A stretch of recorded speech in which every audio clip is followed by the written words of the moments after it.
ามแลตะเวนแดงลับดงตึกสูงใจลอยอยู่ในเมืองกรุง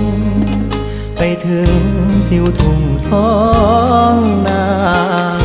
คือทอดแม่พ่อสำบายบ่น้อยามลูกจากมาฝาเฮือนแอมตองมุงยาหลับตา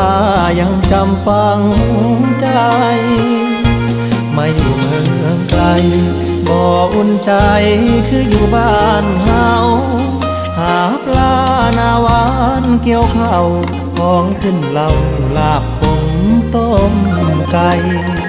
หนาวหมอกจางจางไอดินกลิ่นฟางยังค้างในใจหอมเอ่ยหอมกลิ่นเข้ามาน้ำตาสิไหลย้ำคือทอดบ้าน